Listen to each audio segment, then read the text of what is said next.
नमस्कार दोस्तों, मैं राजू आप सभी का स्वागत करता हूं हमारे इस यूट्यूब चैनल में। तो हम लोगों ने पहले एक्सरसाइज 1.1 पिछले वीडियो में हम लोगों ने 5 क्वेश्चंस डिस्कस किए थे। 2 क्वेश्चंस रह गए थे, उन क्वेश्चंस को आज हम लोग देखेंगे, समझेंगे क्या है।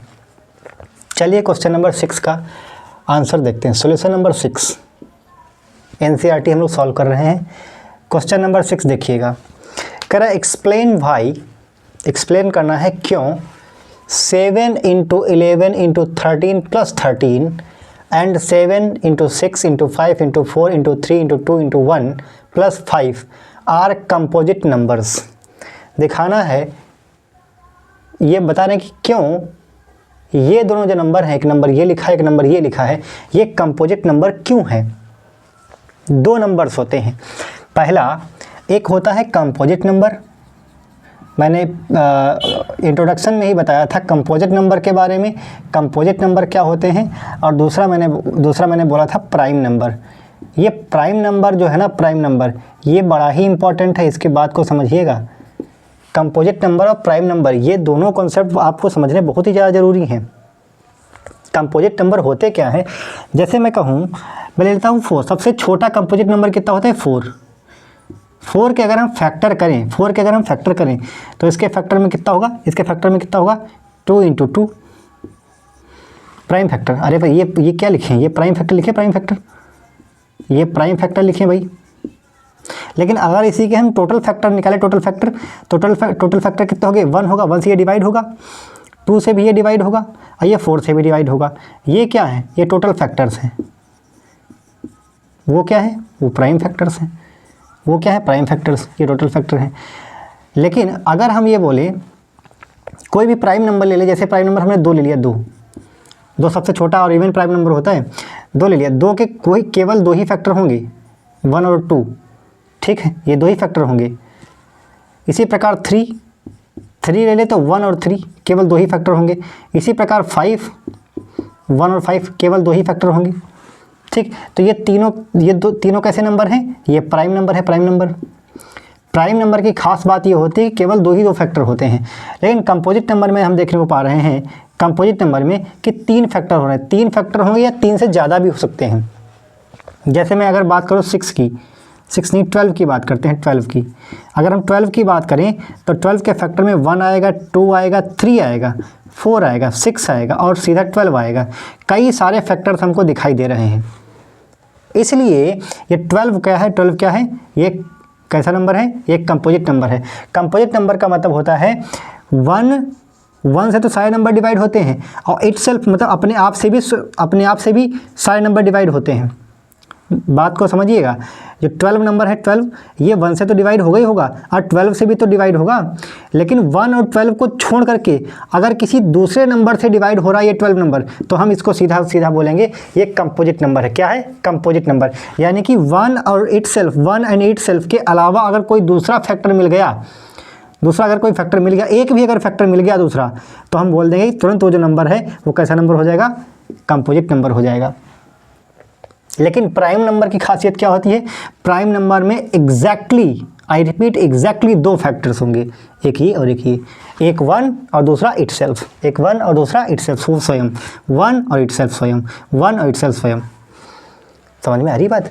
तो ये है कंपोजिट नंबर, ठीक। तो कह रहे हैं कि ये नंबर बताइए कि ये नंबर और ये नंबर दोनों कैसे नंबर हैं, कंपोजिट नंबर है, कंपोजिट। तो कंपोजिट नंबर कहने का मतलब इसके भी 2, इस नंबर के अलावा खुद एक और फैक्टर होगा। एक नहीं, कई सारे फैक्टर्स हो सकते हैं, जरूरी नहीं एक ही हो, है ना। तो ये जो नंबर लिखा है, बड़ा सा नंबर लिखा है, इसको मल्टीप्लाई करेंगे, अभी ऐड करेंगे तो देखेंगे कि भाई ये जो नंबर लिखा हुआ है, इस नंबर में 1 और इटसेल्फ के अलावा भी हमको कई फैक्टर मिलेंगे, तभी तो हम बोल पाएंगे ये कंपोजिट नंबर है। बात समझ पा रहे हैं। तो पहले इनको सॉल्व कर लेते हैं। नंबर को बड़े अजीब से नंबर लिखे हैं। तो कंपोजिट नंबर कहाँ से स्टार्ट होते हैं, 4 से। 4 हो गया, 6 हो गया, 8 हो गया, 9 हो गया, ये सारे के सारे कैसे नंबर है, कंपोजिट नंबर। प्राइम नंबर क्या होते हैं, 2 हो गया, 3 हो गया, 5 हो गया, 7 हो गया, 11 हो गया, 13 हो गया, इस तरह के क्या होते हैं, प्राइम नंबर्स होते हैं। ये जो प्राइम नंबर है ना, ये 3, 5 और 7, ये बड़े ही इंपॉर्टेंट प्राइम नंबर हैं। ये केवल ऐसे ही प्राइम नंबर हैं, ये 3, 5 और 7 जो 2-2 के गैप पर हैं, 2-2 के गैप पर, है ना। 3 और 5 के बीच में 2 गैप हैं, 5 और 7 के बीच में 2 गैप है। बाकी आप कहीं पर भी ऐसे नंबर नहीं पाएंगे जिनके बीच में 2 का गैप हो, इसलिए मैं इनको स्पेशल बोल रहा हूँ। कल मैंने एक और इम्पॉर्टेंट बात बताई थी कि जो 1001 नंबर है 1001 जो है वो 7 × 11 × 13 इनका मल्टीप्लिकेशन होता है। ये छोटी छोटी बातें आप याद रखिए, कैलकुलेशन में बड़ी आसानी रहती है। ठीक है, तो हम लोग क्वेश्चन को सॉल्व करेंगे। अब समझ गए हैं कि कंपोजिट नंबर हमको दिखाना है कि ये कंपोजिट नंबर है, ये कंपोजिट नंबर हैं, इनको दिखाना है कंपोजिट नंबर हैं। तो पहला नंबर देखिएगा, फर्स्ट नंबर पहला नंबर कौन सा है, 7 × 11 × 13 + 13, ये है ना 7 × 11 × 13 + 13। तो क्या हम इसमें से इस पूरे नंबर को देखिएगा यहाँ से यहाँ तक, इसमें 13 है एक जगह और इसमें भी तो 13 है।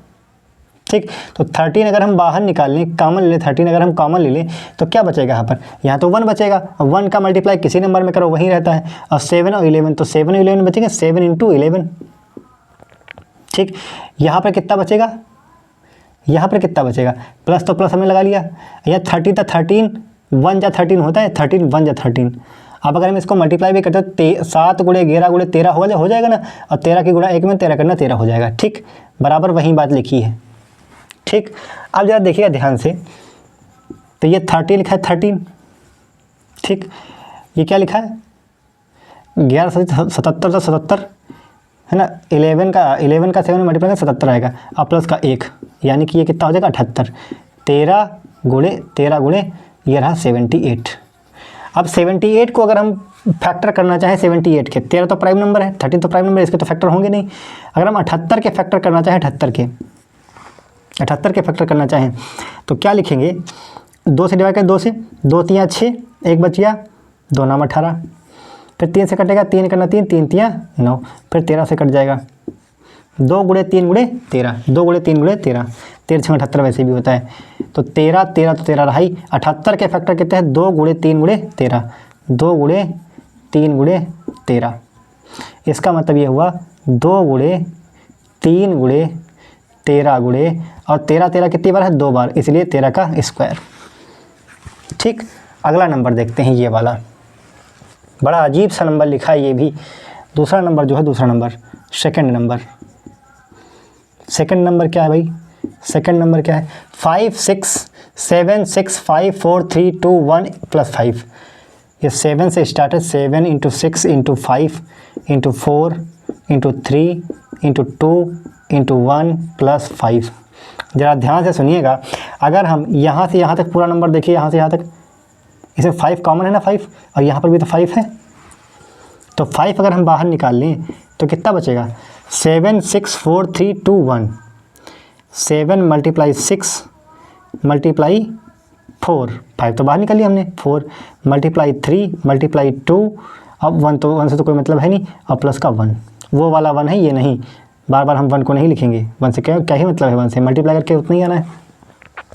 अब देखिएगा, अब ये रहा 5, 7 × 42 लिख लेंगे, मल्टीप्लाई 4 × 3 12 दूनी 24, ये रहा 24, सही है, और प्लस का 1।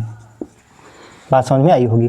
42 और 24 का गुणा करके देख लेते हैं, 42 और 24 का गुणा करेंगे तो 4 दूनी 8, 4 चक्कू 16, और 42 दूना कितना होता है, 42 दूना 84, 42 दूना 2 दूनी 4, 4 दूनी 8, 8 6 4 10 का 0 वहाँ से लगा 1, 8 और 2 10, 1008।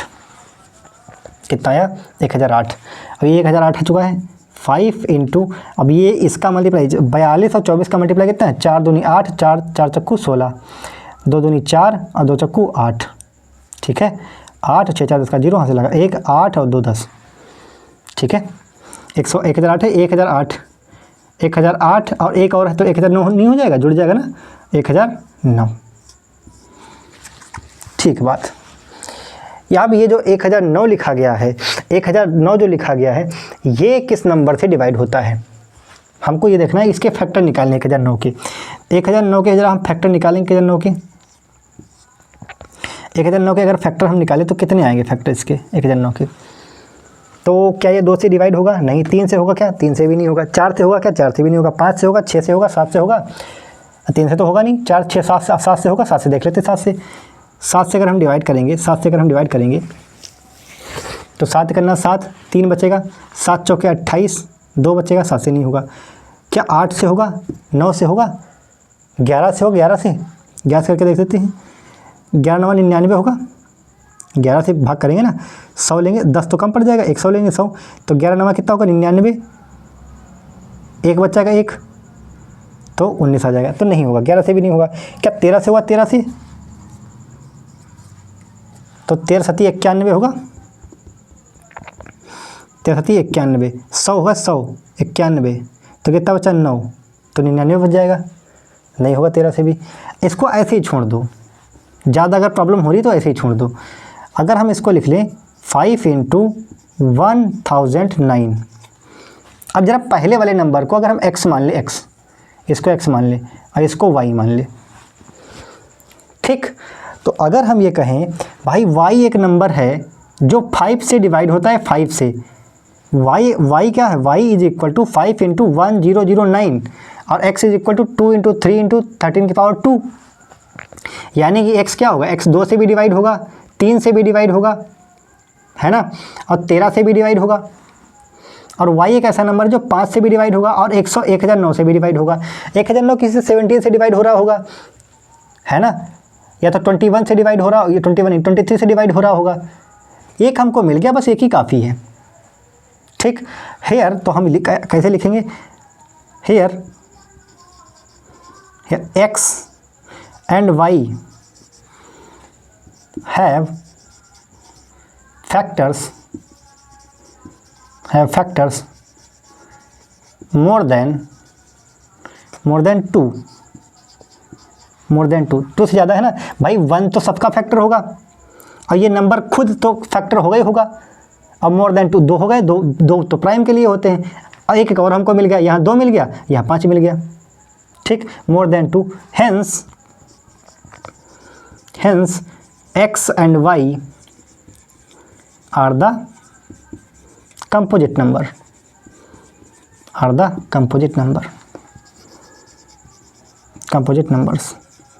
इतना लिखना सही है, इसमें कोई समस्या वाली बात नहीं है। अगर आप 1009 के फैक्टर करना चाहें तो 1009 के फैक्टर करके देख लीजिएगा, इसमें कोई समस्या वाली बात नहीं, आगे भी लिख देंगे। फिलहाल थ्योरी हमारी यहीं रहेगी जो हम लिखेंगे लास्ट में, ठीक। नेक्स्ट क्वेश्चन पर चलते हैं आगे, ठीक। यहाँ तक लिखे ख़त्म, ये आंसर इसका ख़त्म है, ठीक। नेक्स्ट क्वेश्चन देखते हैं, क्वेश्चन नंबर 7। क्वेश्चन नंबर 7 क्या करें, जरा ध्यान से पढ़िएगा।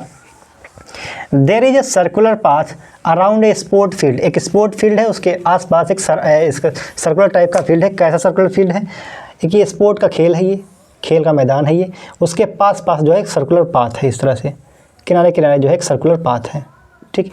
ये इसका फील्ड है, बड़ा सा फील्ड है, खेलने वाला मैदान है, ये पूरा मैदान है, ठीक। उसके पास ये फील्ड है, ये वाला फील्ड नहीं, एक सर्कुलर पाथ बना हुआ है दौड़ने के लिए, ठीक। A circular path around a sport field, ठीक। Sonia takes 18 minute to drive 1 round of the field. मतलब ये कि अगर सोनिया यहाँ से स्टार्ट करती है, Sonia for S for Sonia अगर यहाँ से इस तरह से स्टार्ट करती है मूव करना, तो कितने मिनट में आ जाती है, 18 मिनट में। वाइल जबकि Ravi takes 12 minute, Ravi are for Ravi भी अगर इधर चक्कर लगाना स्टार्ट करता है तो रवि कितने मिनट में चक्कर लगा लेता है, 12 मिनट में, ठीक। फॉर द सेम, मतलब सेम एक ही चक्कर। Suppose they both start at the same point, मान लिया हमने कि रवि और सोनिया दोनों एक ही स्टार्टिंग पॉइंट से स्टार्ट करते हैं, and at the same time, same समय पर, and go in the same direction में। फिर आगे कह रहा है after how many minutes will they meet again at the starting point. मतलब ये है, मोटा मोटा मैं आपको समझा देता हूँ कि भाई एक फील्ड है, उसके चारों ओर सर्कुलर पाथ बनाया गया है दौड़ने के लिए, ठीक है। सोनिया क्या करती है, सोनिया अगर ए पॉइंट है, ये अगर ए पॉइंट है, सोनिया ए पॉइंट से अगर दौड़ना स्टार्ट करती है तो 18 मिनट में आ जाती है। उसी पॉइंट से स्टार्ट होकर के उसी ग्राउंड पर रवि अगर स्टार्ट करता है तो 12 मिनट में आ जाता है। तो ये कह रहे हैं, सवाल में ये बोला गया है, क्वेश्चन में बोला गया है कि भाई ऐसा है, अगर ए पॉइंट से सेम टाइम पर रवि और सोनिया को दौड़ाया जाए, एक ही डायरेक्शन में दौड़ने के लिए कहा जाए, तो दोबारा वो कितने समय बाद यहीं पर फिर से ए पॉइंट पर मिलेंगे, ये क्वेश्चन कह रहा है, ठीक है। तो इसमें बेसिकली होता क्या है, इसमें हम एलसीएम निकाल लेते हैं, एलसीएम निकाल लेते हैं उन नंबर्स का जितने नंबर्स में ये अराउंड ये चक्कर लगा रहे हैं, एलसीएम निकाल लेते हैं। क्यों निकालते हैं एलसीएम, इसको ज़रा समझिएगा। एक बात बताइए, सोनिया जो है 18 मिनट में चक्कर लगाएगी एक, तो 36 मिनट में कितने चक्कर लगाएगी, 2। 36 मिनट में 36 मिनट अगर हम ले तो 2 राउंड हो जाएंगे, 2 राउंड 36 मिनट में 2 राउंड हो जाएंगे। अच्छा 36 मिनट में ही, अरे भाई 18 मिनट 1 राउंड, तो 2 राउंड कितने हो जाए 36 मिनट में, विदाउट रेस्ट और बिना स्पीड को लूज़ किए हुए, लगातार कंटिन्यूस स्पीड से। इसी प्रकार अगर हम बात करें रवि की, तो भाई रवि कितने चक्कर लगाएगा, 36 मिनट में कितने चक्कर लगा लेगा, एक चक्कर 12 मिनट में लगाता है, तो 2 चक्कर 24 मिनट में लगाएगा, 3 चक्कर 36 मिनट में, यानी 36 मिनट में कितने चक्कर लगाएगा, 36 मिनट में कितने चक्कर लगाएगा, 3 राउंड उसके पूरे हो जाएंगे। तो एक चक्कर लगाया इसने पूरा 18 मिनट, फिर एक चक्कर लगाया 18 मिनट। रवि क्या करता है, एक चक्कर लगाया 12 मिनट, फिर एक चक्कर लगाया 24 मिनट, फिर एक चक्कर लगाया 36 मिनट। तो 36 मिनट बाद ना फिर से तो ये इसी स्टैटिक पॉइंट पे दोनों आ जाएंगे ना। लेकिन अगर हम बात करें 18 मिनट 36 मिनट बाद ना, इसलिए हमारा आंसर क्या होगा 36। भाई 36 मिनट बाद दोनों आपस में मिल जाएंगे। ये है इसके पीछे का लॉजिक, ज़रा इमेजिन करिएगा, ठीक है, थोड़ा सा दिमाग लगाइएगा, ठीक है। लेकिन अगर हमको मैथमेटिकली निकालना हो, कभी कभी डेटा जो होता है बड़ा जटिल दे दिया जाता है, बहुत बड़े बड़े नंबर्स दे दिए जाते हैं, तो उनमें हम लोग कन्फ्यूज हो जाते हैं। तो ये सीधी सी बात है, यहाँ पर हम लोग एलसीएम निकाल लेंगे। LCM of 18 and 12, LCM of 18 and 12, ठीक। 18 और 12 का एलसीएम निकालेंगे, तो 18 के फैक्टर करेंगे, प्राइम फैक्टर, तो 18 कितना होता है 2 × 3 × 3, और 2 3 6 3 18, ठीक। 12 का अगर हम फैक्टर करें तो कितना होगा 2 × 2 × 3, 2 दूनी 4 4 3 12। एलसीएम क्या होगा, एलसीएम क्या होगा, 2 तो कॉमन मिल रहा है, 2 तो लिखेंगे, फिर 2 ये नहीं मिला तो इसको भी लिखना पड़ेगा, फिर 3 मिल गया, 3 मिल गया दोनों में, 3 मिल गया तो 3 लिखना पड़ेगा, अब ये 3 बच गया तो इसको भी तो लिखना पड़ेगा, ठीक है। कितना है 2 दूनी 4 4 3 12, 12 गुणे 3 तो 12 कितना हो गया 36। यानी कि 36 मिनट बाद ये दोनों आपस में फिर से एक ही पॉइंट पर आ जाएंगे, एक ही पॉइंट पर। ऐसा एक बात और समझिएगा, 36 मिनट बाद ये फिर से ए पॉइंट पर आ जाएंगे। अगर आगे पूछा जाए कि आगे कितने मिनट बाद फिर से एक ही पॉइंट पर आएंगे, तो 72 मिनट बाद, समझ पाए, 72 मिनट बाद, ठीक है। After 36 minute they meet again at the point A, तो लिखेंगे after 36 minute they meet at starting point,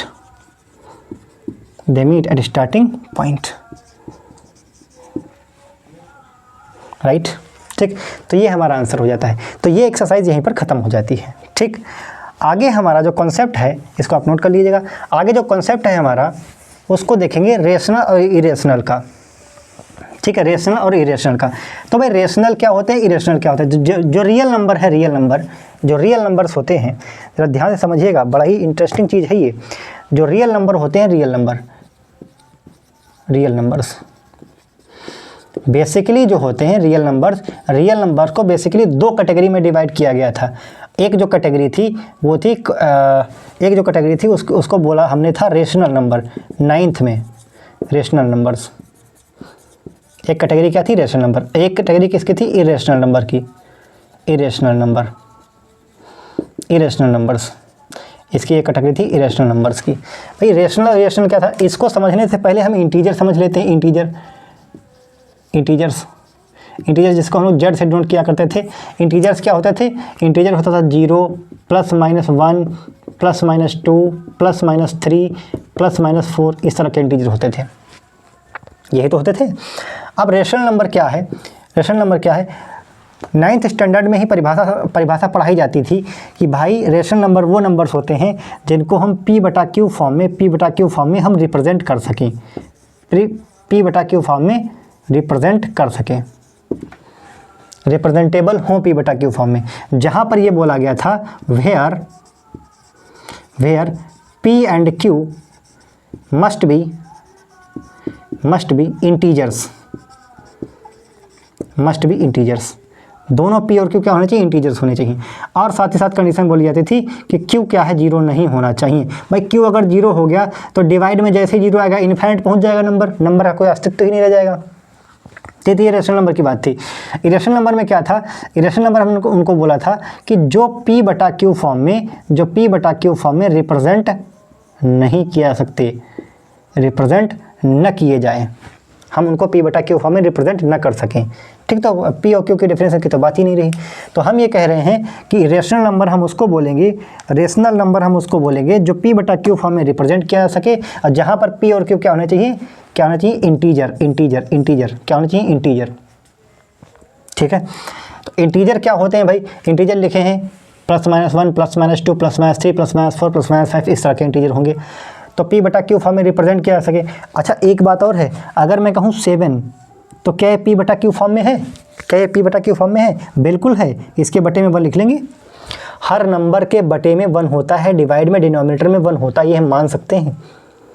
क्योंकि अगर हम 7 के बटे में 1 मानेंगे ना, 7 के बटे में अगर हम 1 मान लेंगे डिवाइड में, तो हुआ क्या, 1 से हमको डिवाइड करना है 7 को, तो 1 7 जा 7 होता है ना 0, आंसर तो 7 ही आया, तो नंबर तो वही रहा। इसका मतलब हम हर नंबर के बटे में यानी कि डिवाइड में डिनोमिनेटर में हम 1 मान सकते हैं। ठीक, तो क्या होंगे रेशनल नंबर, एग्जांपल, जरा एग्जांपल देखते हैं। क्या 1 रेशनल नंबर है, 1, क्या 1 रेशनल नंबर है, बिल्कुल है। 1 के बटे में 1 लिख सकते हैं, 1 के बटे में हम 1 लिख सकते हैं। यहाँ पर 1 जो है P ये रहा, Q ये रहा, P और Q दोनों क्या होना चाहिए, इंटीजर होना चाहिए, जो कि P और Q दोनों इंटीजर हैं। 1 1 मिल रहा है आराम से, बढ़िया से। तो 1 कैसा है, कैसा नंबर है, एक इंटीजर है, एक रेशनल नंबर है। क्या 2 है, 2 रेशनल नंबर है भाई। 2 के बटे में हम 1 लिख सकते हैं, 1, 2 के बटे में 1 लिख सकते हैं, 2 भी इंटीजर है, और 1 भी उसके बटे में 1, वो 1 भी इंटीजर है, और 1 0 भी नहीं है। इसी प्रकार 3/7 क्या ये रेशनल नंबर है, बिल्कुल है, बिल्कुल है भाई। 3 क्या है, इंटीजर है, 7 भी तो आएगा ना कहीं, 0 भी नहीं है ये, क्यों, यानी कि डिनोमिनेटर वाला 0 नहीं होना चाहिए, बस सीधी सी बात है। ठीक है ना, इसको लिख सकते हैं। क्या 2.5 नंबर है, क्या 2.5 रेशनल नंबर है, बिल्कुल है। 2.5 के बटे में हम 1 लिख सकते हैं। आप कहोगे 2.5 उसमें इंटीजर ही नहीं है, तो ऐसा करो, इसको दशमलव हटाओ, यहाँ से 0 बढ़ा लो। अब तो आया ना 25/10, इसको कैंसिल करेंगे ना 5 से, 5 25, 5 दूनी 10, इसका मतलब 5/2 लिखा था, 5/2। तो चाहे इसको बोल लो, चाहे इसको बोल लो, और चाहे तो इसको बोल लो, तो कैसे नंबर हो गए, पी बटा क्यू फॉर्म में लिखा है, पी भी इंटीजर क्यू भी इंटीजर, आएगा ना वहाँ पर। ठीक इसी प्रकार -3/7 क्या ये इंटीजर होगा भाई, -3 नंबर लाइन पर आएगा ना, इसमें इंटीजर है ना, और 7 भी इंटीजर है। ठीक है, इसी प्रकार 1/9, 1/9 भी क्या है, इंटीजर है, पी बटा क्यू फॉर्म में लिख सकते हैं इसको हम। 2/9, 2/9 ये भी इंटीजर है, ये भी क्या है, रेशनल नंबर है। ठीक, 22/7 नहीं, पहले 0, क्या 0 रेशनल है, क्या 0 रेशनल है, क्या हम 0 के बटे में 1 लिख सकते हैं, बड़ा ही इंपॉर्टेंट चीज़ है। 0 के बटे में 1 लिख सकते हैं, कोई बात, कोई समस्या नहीं।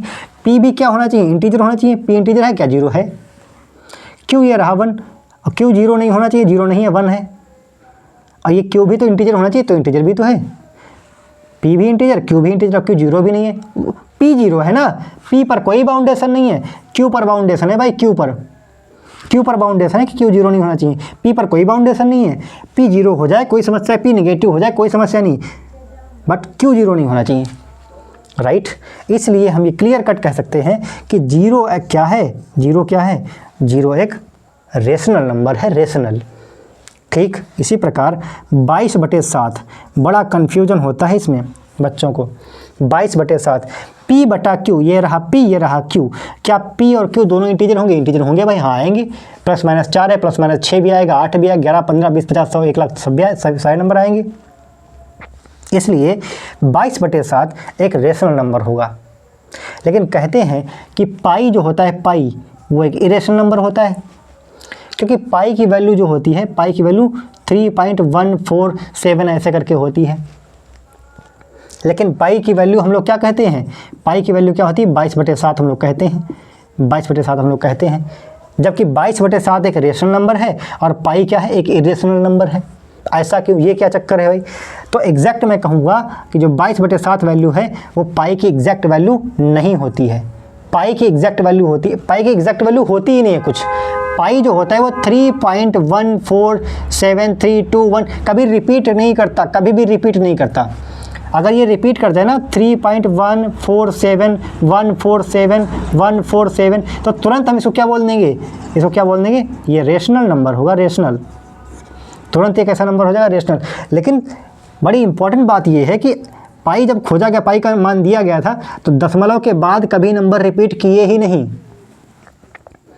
समझ में आ रही बात? जो पाई की वैल्यू डिफाइन की गई थी वो दशमलव के बाद कभी रिपीट ही नहीं किए नंबर। खुशी की बात यह है कि जब ये नंबर ढूंढा गया 22/7, जब 22/7 को सॉल्व किया गया तो नियर अबाउट जो पाई की वैल्यू बताई गई थी उसी के आसपास थी ये वैल्यू। इसीलिए पाई का मान हम लोग 22/7 ले लेते हैं। एग्जैक्ट पाई का मान 22/7 नहीं है, नहीं है, नहीं है। ठीक, इसीलिए 22/7 क्या है, रेशनल नंबर है, जबकि पाई क्या है, इरेशनल नंबर है। पाई की वैल्यू दशमलव के बाद भी रिपीट नहीं करती। ठीक, बात समझ में आई? आगे चलते हैं। तो रेशनल नंबर की बात हो गई, 0 भी रेशनल नंबर है और 22/7 भी एक रेशनल नंबर है। इसी प्रकार ई, इसको एलियोर नंबर बोलते हैं। क्या बोलते हैं, एलियोर नंबर। इसकी वैल्यू होती है 2.718। ये लॉगरिथम में यूज़ किया था, इसमें लॉगरिथम में आप 11th में जाएंगे तब आपको पढ़ाया जाएगा लॉगरिथम। ये लॉगरिथम में यूज़ किया जाता है। इसकी वैल्यू 2.718 होती है। ये कैसा नंबर है, इरेशनल नंबर है, इरेशनल नंबर।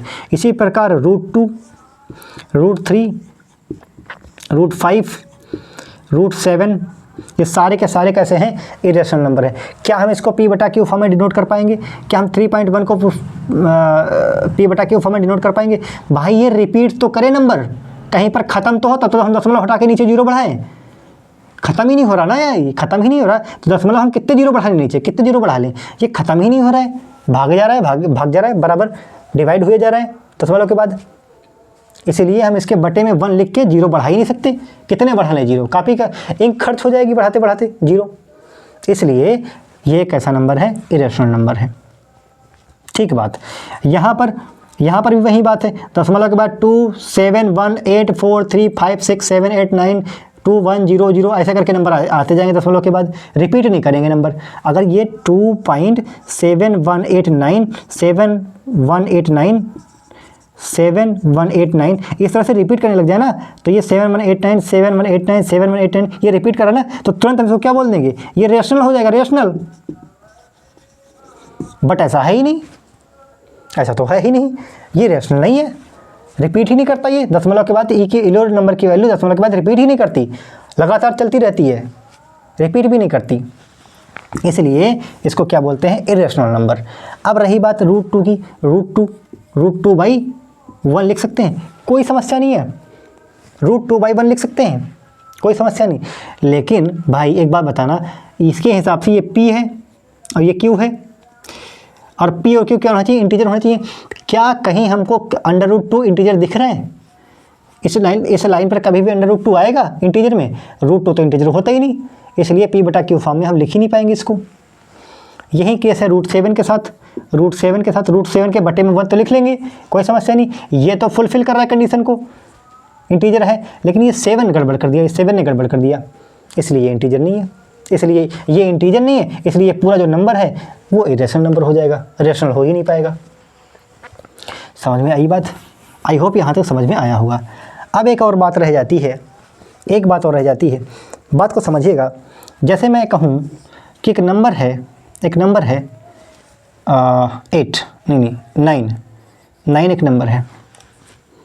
ठीक, 9 एक नंबर है, अच्छा खासा नंबर है, ये एक नंबर है, ये नंबर डिविजिबल है, ये नंबर डिविजिबल बाई 3। ठीक, अगर मैं कहूँ 3 से ये 9 क्या है, डिविजिबल है, 3 क्या है, 9 क्या है, 3 से डिविजिबल है। तो क्या 9 का स्क्वायर 3 से डिविजिबल होगा? यस, यस डिविजिबल होगा, डिविजिबल होगा ना। 9 के स्क्वायर का, 9 का स्क्वायर यानी कि 9 इंटू 9, 3 से कट जाएगा, 3 3 जा 9, 27 आ तो गया पूरा पूरा, डिवाइड हो तो गया, डिवाइड तो हो गया, कोई समस्या नहीं इसमें, समझ में आ रही बात। ठीक इसी प्रकार अगर मैं कहूँ 6 की पावर 2, 6 की पावर 2, 6 की पावर 2 इज डिविजिबल बाई 2, 6 की पावर 2 इज डिविजिबल बाई 2, यानी कि 6 की पावर 2 जो है वो 2 से डिवाइड हो रहा है। तो हम ये पक्के तौर पर कह सकते हैं कि 6 भी 2 से डिवाइड होगा। 6 की पावर 2 का मतलब क्या, 6 इंटू 6 2 से डिवाइड हो रहा है क्या, बिल्कुल हो जाएगा। 2 करना 2, 2 3 6 और 6 3 कितना हो जाएगा 18, डिविजिबल हो गया, डिवाइड हो गया। तो क्या 6 2 से डिवाइड नहीं हुआ, ये वाला 6 भी तो 2 से डिवाइड होगा, 3 आएगा। समझ पा रहे हैं बात। इसका मतलब ये हुआ if P be any number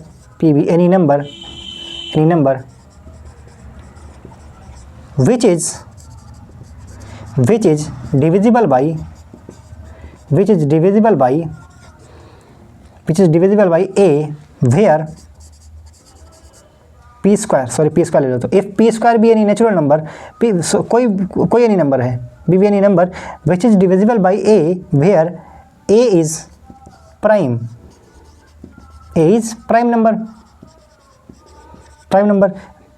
number, this implies क्या implies कि p is also divisible by a। ये है थ्योरम, ये थ्योरम है, थ्योरम नंबर है 2। ये अर्थमेटिक की उसकी थ्योरम है रियल नंबर की।